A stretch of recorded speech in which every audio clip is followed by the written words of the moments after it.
Goalkeepers galore in today's show. Plus, we've got news of a contract extension, and it turns out it's actually not that easy to knock out Olympiacos from an Olympian competition. Well, as an Olympian effort, but from a European competition. This is the Arsenal News Show.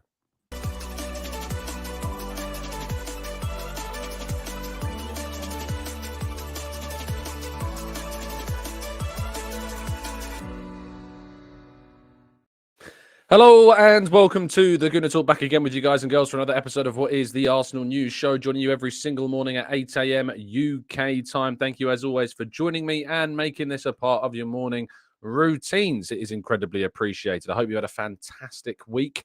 It's Friday. Happy Friday. Friday, you might describe it. And we are all indeed very pleased that the week is coming to a close because, of course, that means the weekend is here and that means Arsenal are back. Tomorrow, we've got big things to discuss with Manchester City, of course, taking on Fulham in what is being billed, I think, by most as maybe their toughest test. Even though they've got Tottenham to come, we're not expecting Tottenham to do us any favours. And then West Ham at home. This Fulham away game is certainly something that I think a lot of us would like to see and rather, I think, do see as maybe the toughest challenge. I actually saw the Fulham football Twitter account tweeting a quote from Willian yesterday. You may have seen this. They tweeted this quote from Willian where he says, "We need to go there Saturday and try our best to win the game. Of course, it will be a tough game to play, but I think together we can do something special." So we would quite like to see it. And to be fair to Willian, this isn't someone that owes Arsenal nothing. Arsenal were and was the worst year of his career and thankfully came to a mutual termination of his contract at the end of just a single season. Otherwise, it would have cost Arsenal a significant amount of money. Maybe there's a respect there. Maybe there's an understanding there. Maybe there's an appreciation there. Maybe there's just a hatred of Manchester City there. I don't know. But Willian is, as Squeezy Cake says in the chat, maybe it becomes an Arsenal legend tomorrow. We will wait and see. Good morning to those joining us in the chat box. Pete Kahoo, Angela, Matt G, Knowledge, Barry, Nate, Paul, Rowan, Stephen, Glenn, Maximius, Jose, Damien, Carlton, Martin and Stuart, Bruce, Stephen, Mr. Reed, Josh, Vivian, Pat, Cosmic, Carl, and plenty more of you guys and girls as well. Hope you're doing well. And thank you as always for making this a part of your morning routines. Please do drop a like on the video and subscribe to the channel if you're new around here with those notifications turned on so you never miss a show. We try, of course, to reach 1,000 likes every single day. So if you could ever be so kind to drop a like and press that thumbs up, it would mean the world. So thank you to those that have, and thank you to those that will, and those that are listening, of course, on catch up on audio platforms on YouTube as well. Thank you. Let's jump into today's stories, shall we? And oh, dearie me. Now, I know what's going to happen. I'm going to mention that Unai Emery lost another game and was dumped out of the UEFA Conference League by Olympiacos. And I know what happens because every time I talk about Unai Emery, you get some saltiness in my comments saying, "Tom, you're so obsessed with Unai Emery." And I'm going to be honest, I absolutely enjoy this collapse. I enjoy this because there were sadly fans out there that took too much time to give Emery too much praise for the frankly terrible job that he did at Arsenal. For me, he set this club back several years that we then had to bring in Mikel Arteta, thankfully, to turn it around. And then was told, of course, that Arteta was underachieving and getting knocked out by Olympiacos in the Europa League with a team, by the way, that, we're finishing not fourth, where Aston Villa currently are right now, but instead finishing 8th. That campaign, that's what knocked us out. So, and I think Olympiacos will be better then as well. So, yes, I was frankly pleased to see Aston Villa go out yesterday. And I was very pleased for all of our Greek listeners, Harry Symeou in particular, of course, really enjoying the noise inside that arena was absolutely amazing. One of the highlights, I think, of the season. And then, of course, Fiorentina coming through against Club Brugge. It means that another Italian side, Fiorentina, of course, a side with plenty of now, I suppose, what's the word, pedigree in the Conference League. They're very successful in this competition at progressing far. Can they take it one more step than they have done and win it this time around? I guess we'll have to wait and see. But yes, another really excellent run of Italian sides. There's a reason why the Italian coefficient is at the highest at the moment, while they will have 5 teams in the Champions League next season. You've got Atalanta, of course, in the Europa League final after knocking out Marseille. Pierre-Emerick Aubameyang's Marseille, pictured in tears yesterday as Marseille were eliminated from the competition, and by Leverkusen again, somehow avoiding defeat with another 90 whatever it was 15th minute winner. Absolutely ridiculous from them, and they continue to go unbeaten over the course of this season. So there you go. Paul says Harry's not Greek, he's Greek Cypriot. I know he's Greek Cypriot. I'm just saying the Greek side of him was very happy, Paul. I'm very much well aware of his lineage, but of course he was very much celebratory of the of that Greek side of him that was celebrating yesterday's Olympiakos result. Moving into Arsenal specifics, though, and Obi-Martin, the young 16-year-old, of course, who has been lighting up the under-18s league this season. Arsenal are pushing to agree a new deal with Ciro Obi-Martin, according to Fabrizio Romano, after, of course, he switched agencies. He's joined the same agency as Saka and Balogun and Nelson and Nketiah as well. So there's hope, of course, that Arsenal's good relations there will help with that. And so that's going to be very, very good to see Obi-Martin. Of course, he can't sign a professional contract with the club until he turns 17 later on this year. But there is obviously that hope and that desire to keep Obi-Martin, who is a very special player at the club right now.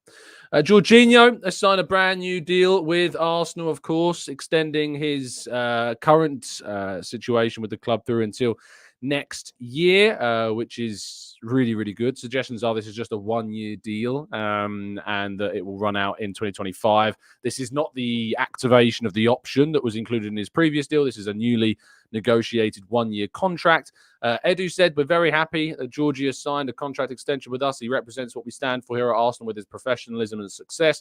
I know everyone at the club will be very excited that Georgie will continue to be with us, not only the players and coaches, but all the staff behind the scenes as well. It's great that Jorginho remains with us as we continue to build a better and stronger squad. Arteta said, we're delighted that Georgie has signed a new contract with us. Georgie is such an important player and part of the team, a role model and great leadership skills as a unique playing style and ability, which makes everybody better around him on the pitch. We're very pleased that Georgie and his family have committed with us, and we're all excited to continue this journey together. And lastly, Jorginho said, it's been really positive because I felt part of something big straight away. I felt involved and really in a good place. It's not always like that. So when you feel something like this, it's something important. I'm really happy to stay because it's a privilege to be part of this family. My family is happy and we're really well settled, and there's more to come, which is really good to hear from Jorginho. And so big news. I think it was the right decision, of course, to sign him up to a brand new contract. He adds the depth that we want. He adds the quality. This is a player that got a man of the match award in our 3-1 win over Liverpool. People forget very quickly some of the really important performances that Jorginho has had in an Arsenal shirt. So really happy that Jorginho is still going to be with us. He adds really good quality and depth to the squad, and he's going to be an important part of our team for next season as well. Now, moving into transfers, and Simon Collins of the Evening Standard reporting yesterday that 3 goalkeepers are on a shortlist that Arsenal are considering. Aaron Ramsdale looks set potentially to move up north to Newcastle. They're said to be the side that are leading the charge for the Arsenal second choice goalkeeper's signature. And as a replacement, there are 3 players on the list. Diant Ramaj, who's an Ajax goalkeeper. Jason Steele from Brighton, who's had a very good season, of course, as well. After Robert Sanchez left, he stepped into that role and has done very, very well. And then Wojciech Szczesny as well, of course, who we know very well from his time at Arsenal, and of course has been at Juventus for many, many years now, 34 years of age, certainly on the older side. So you've got the younger profile of Ramaj, you've got an older profile of Szczesny, and then you've got a player somewhere in between, but with Premier League experience in Jason Steele. All 3, I think, are really good options for Arsenal. Szczesny gives you the experience and probably the guarantee of some genuine quality coming in. Ramaj is a very modern-esque type goalkeeper. So you've got the distribution, you've got that side of his game that Arteta would certainly appreciate, perhaps could push for a starting place in the future. And again, Jason Steele kind of combines much of the two. Can distribute well, is a consistent goalkeeper, and has, of course, got Premier League experience already. So there's definite pros and cons to each of these options, but I think any of these would represent smart pieces of business by the club into the goalkeeping position. And our last story, and sticking with Ajax as well after just talking about Ramaj, is Jorrel Hato, of course, the Dutch youth international and Ajax young prodigy who Arsenal have had some interest in for some time. According to Fabrizio Romano, Arsenal are still said to be very keen on the player, despite the fact he signed a brand new contract with the club that does not include a release clause for this summer. And they're said to still feel that they are front runners to try and sign Hato, who is, of course, a very talented left-sided defender who can play at centre-half and at left-back. Very quick, agile, strong, good timed tackling skills. He's very, very good, this player, and certainly one that if he was to sign for Arsenal would represent quite a bit of a coup, I think, for the club to secure one of Europe's top young defensive talents into the team. So I hope this is one that could happen. No suggestions at the moment around what type of fee Hato would cost, but it would be tens of millions of pounds, that is for sure, because he is exceptionally talented. Right, let's go to part 2, though, and your questions right after this.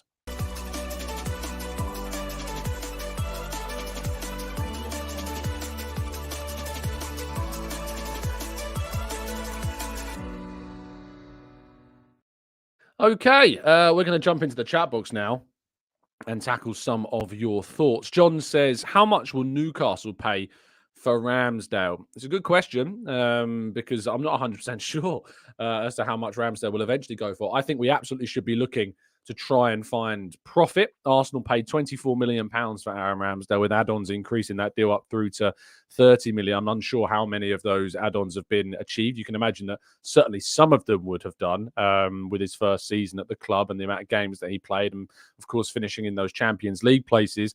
But we should be getting upwards of £30 million for Aaron Ramsdale, as high up from that point as feasibly possible as a starting point. We're reinvesting, of course, 27 million we expect into David Raya in the summer, of course, as well. So that's something also to consider. But Arsenal should be looking to get as much as they can for Aaron Ramsdale. Who knows? Could they use it perhaps as a bargaining chip for Alexander Isak? I'm not sure, but it's certainly one that I'm sure people will be talking about. Let's go to Jorn, who says, what can be better than enjoying my morning coffee listening to happy Arsenal news from TC? A perfect morning. Let's smash Manchester United. Indeed, Jorn. We're hoping that we do.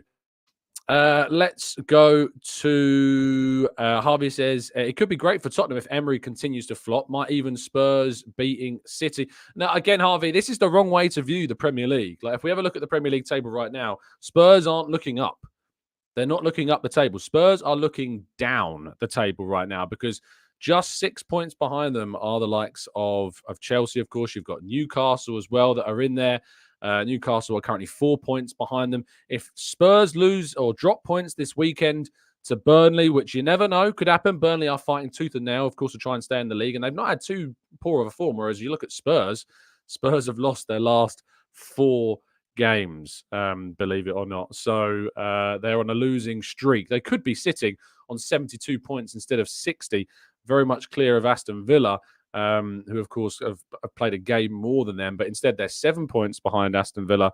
We are looking at Spurs in a situation where they are looking down at Newcastle and Chelsea rather than looking up. There is going to be certainly incentive for them to win their game against City next week, but whether they do is not something I am going to be looking at any favourably whatsoever. Where are they looking, Tom? Down is where they're looking. Arthur says Partey deserves midfield as well. Far better than Jorginho. Yes, I know his injury record is not great, but I'd rather he stays and a new DM to help him transition our midfield. Well, Arthur, at the end of the day, Partey is, of course, as you say, talented. There are certainly attributes of his that are better than Jorginho's. Equally, there are attributes of Jorginho that are better than Partey. But the injury record for both players is, to be fair, questionable, but more so Partey, of course. Arsenal would like to sign a midfielder in the summer regardless, I think. With El Neni moving on, we could see a number of other players move on. Smith Rowe, for instance, Vieira, who knows what's going to happen with him. So let's wait and see. But certainly there is an intent, a liking for players like Bruno Guimaraes, for instance, that Arsenal would quite like to bring to the club in the summer as well. Paul says, have you seen the reports of low morale at Man United? Is this just mind games? Well, I mean, United and morale has always been pretty low this season. We've had suggestions. Erik ten Hag has been bringing the players in early. There's suggestions from, I think it's the Mirror, that said there is a fear in the Man United squad that they will not win another game this season. Morale and confidence is so low in the team that there is a feeling that their season could all be but over already. And that's a really difficult situation to get out of, That's a report from David McDonough of the Mirror that suggested that. So it's very tricky to get out of something of a rut. Spurs of course, are in one right now. Manchester United have won one of their last 5 games, drawing 3, losing 1. Their only win came against Sheffield United. They've conceded, I think, is it 11 goals in the last 4 games? 2 against Bournemouth, 2 against Sheffield United, 1 against Burnley, 9 goals. And is it 9? 8 goals. And 4 against Crystal Palace. But they also conceded 2 to Liverpool as well in that cup game, the league game. But they are conceding goals for fun right now, Man United, and that is it is a good thing for Arsenal. So we can only hope that we take advantage of that. Let's go to Galactic. He says, "Hey TGT, would you take Eze or Elise?" I think I'd lean towards Eze, I really like Eze. I think he's a fantastic player. There's something about Elise, I don't know if it's an attitude side of things, but I think Eze is the better player. But there are obviously injury concerns with both, to be fair. Both of them had their injury woes. Gary says, "Tom, am I the only one, who feels Openda would be perfect for us? A versatile centre-forward who can play across the front line, great in build-up play, very quick, very strong, and has scored 24 goals and assisted loads as well this season. I want him." Now, we've talked about Openda on the channel before. Certainly a player that we've suggested that Arsenal should certainly be considering and looking at. 28 goals this season, 7 assists across all competitions is a stunning return.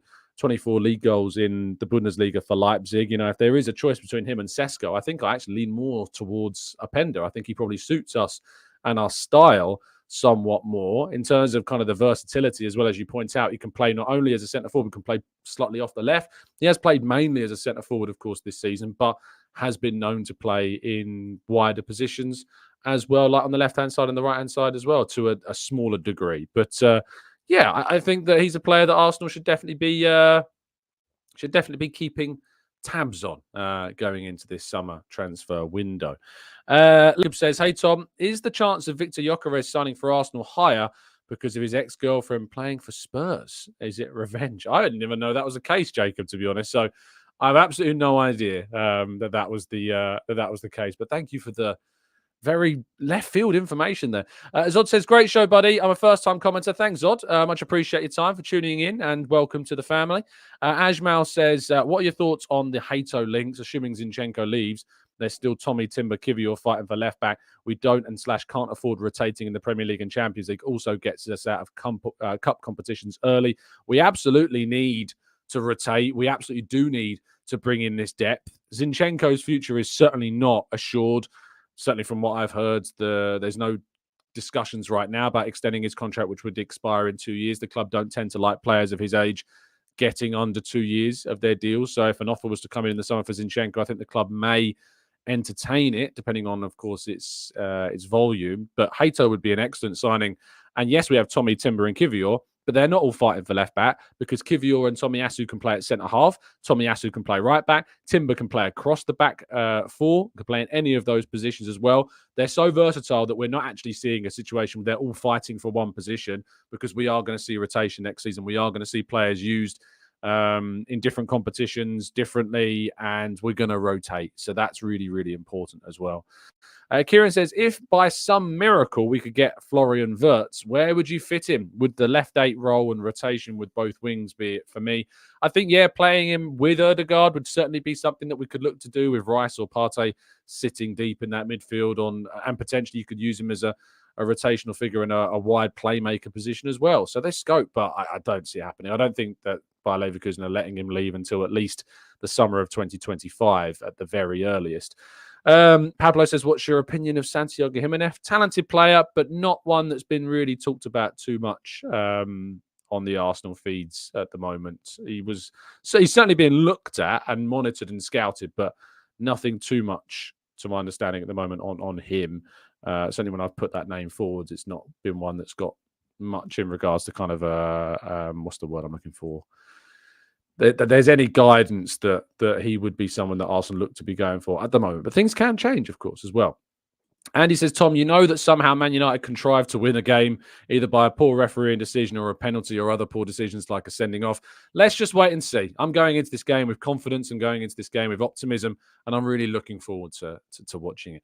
We're going to tackle your questions continually for the next 10 minutes or so. Please, if you haven't done so already, drop a like on the video too. It really does help us out here. It takes you just a second. And at the moment, around 10% of you who watch the shows drop a like. So the 90% of you, where have you been? What are you doing? Please make sure that you drop a like. It does not cost you a single ounce of your financial revenue. It just costs you a little press of your button on the screen, and it does, as I say, really help out the channel. Dickens says, if you were to choose a team that could take points off City, which team would it be? It would be Fulham, Dickens. They're the ones I'm looking at. They're the next game. I'm hoping they're going to be the ones. Then it'll be Spurs. Then it'll be West Ham. We move. We keep hoping. We keep those fingers crossed. Michael says, do we believe we'll win the league? Yes, let's manifest this. Pep in tears after losing 1-0 to Fulham, knowing his understudy is better than him. We are top of the league. Come on, you Gunners. Believe. I'm loving the optimism there, Michael. Edra Sass says, would you start Martinelli against Man United? No, I wouldn't change the team at all. I'd keep it exactly the same going into this game. Of course, we'll have a preview show for you tonight on the show, 5-6 o'clock UK time, so make sure you look out for that. Let's go to Kieran. This is just a note. Reports have come out that Leverkusen needs to sell one of their big stars to keep their process going. I don't think it'll be Wirtz. I can't see it being him. I think it'll be probably one of Frimpong or one of the centre halves, Tapsoba or Tar potentially as well. I don't think it'll be Wirtz. I just can't see that happening. Murray says, I've butchered your name. I'm sorry about that. Do give me phonetics. It does help. But Arsenal would get Baris Alper Yilmaz from Galatasaray as a left wing. A strong, powerful, talented and versatile player, can play both fullbacks and winger positions. Explosive with great potential. Can't say I know too much about him, mate. But I'll defer to you on the Turkish football knowledge. Fuad says, one name I think that we should have a look at to complete the right wing with Saka is Bakayoko. From PSV, very talented player. Yeah, he did well against Arsenal, of course, did well in the European competitions and is on the radar of a lot of big clubs at the moment as well. Ty says, hey, Tom, I watched the different knock last night and couldn't believe Saka hasn't been nominated for the player of the season. His stats outperforms the majority across the board. Also, is Mainu better than Wharton at Palace? I don't know who Wharton at Palace is. Don't know. I think that obviously Mainu has had an excellent season this year. Adam Wharton, 20-year-old midfielder.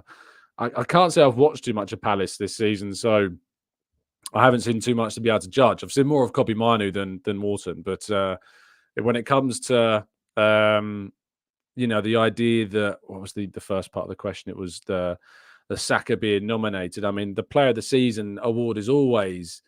It's always causing so many dramas and question marks, and people start labeling things like saying some silly things like it's all fixed. It's not. It's just very poorly put together sometimes. And this year's nominees for the Player of the Season are Foden, Haaland, Isak, Ødegaard, Palmer, Rice, Van Dijk, Watkins. Now, I think that Van Dijk being there over Gabriel is kind of ridiculous. I think the fact that Rodri's not in there is crazy. And you could argue Saka is up there with Rice and Ødegaard for Player of the Season as well.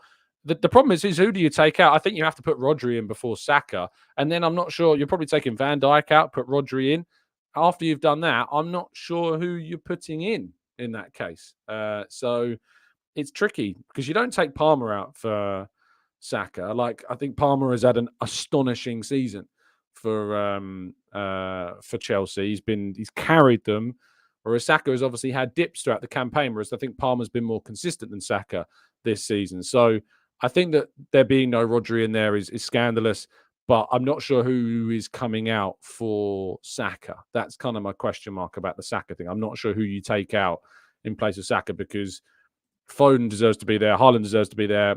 Isak, I suppose, is probably the one, but again, 20 Premier League goals in 27 games is astonishing for a Newcastle striker. Watkins has to be in there.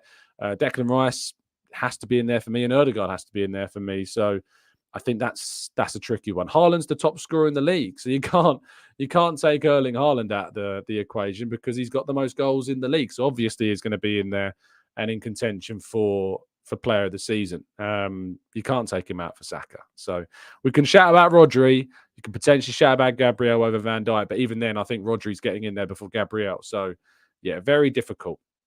I mean, looking at the stats this season, Haaland's got 25 goals in 28 Premier League games and 5 assists on top of that. So he was always going to get in there as well. Let's go to Van Disney in the chat. Dwayne says, Tom, are you still getting the fluorescent kit if we win? I've got it, mate. The listeners gave me little choice. I couldn't even scarper away from it. But the yellow kit is in my possession thanks to the very generous yet somehow suspiciously calculated generosity of my listeners. But Dwayne says, I got it last week. Side note, I got chocolate cake at Nando's. Dwayne, is it not the greatest chocolate cake you've ever had? It's stunning. There is nothing better.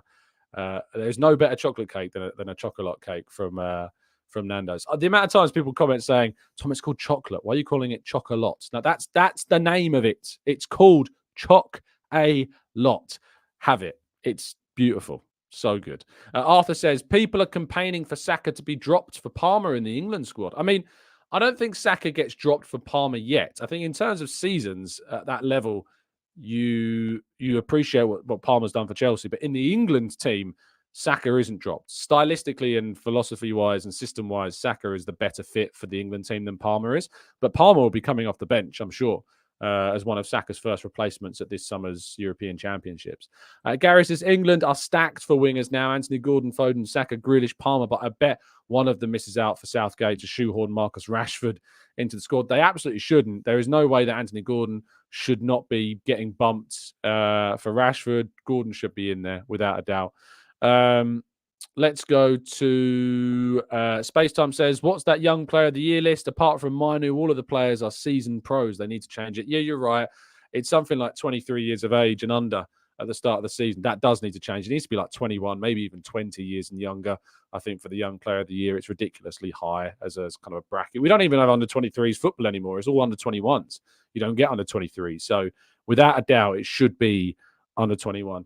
And it says, I can't believe that you haven't had a Nando's sponsorship yet. I mean, we're open to sponsorship, people. That's all I'm saying. So if anyone's got their connections, you can put them in touch with me. Lee says, yellow kit and you're singing. What a disappointing end to the season. I mean, it would be in some ways, but ultimately I'm willing to make that sacrifice if Arsenal win the league. Niles says, isn't Kai Havertz on the same amount of goals and involvements as Palmer if you exclude penalties? Only in 2024, Niall. Only in 2024, not across the whole season, of course. Right. I think we will end things there. Thank you so much, as always, for tuning in. Really appreciate your time. I'll be back, of course, this evening for a preview looking ahead to the game against Manchester United. If you're in our Discord server, make sure you look out for the call up, and very much looking forward to joining you tomorrow morning to round off Mikel Arteta's press conference, which of course is taking place today. We'll get updates on Tomiyasu, of course, missed training on Tuesday, Wednesday. So and updates, of course, whether Yuri and Timber could be involved in the squad this weekend as well. So plenty to be excited about, plenty to look forward to. I will see you a little bit later on today. Have a fantastic start, or rather ends to your week, but start to your Friday. Stay safe, stay happy, stay well and respectful. And as always, up the Arsenal.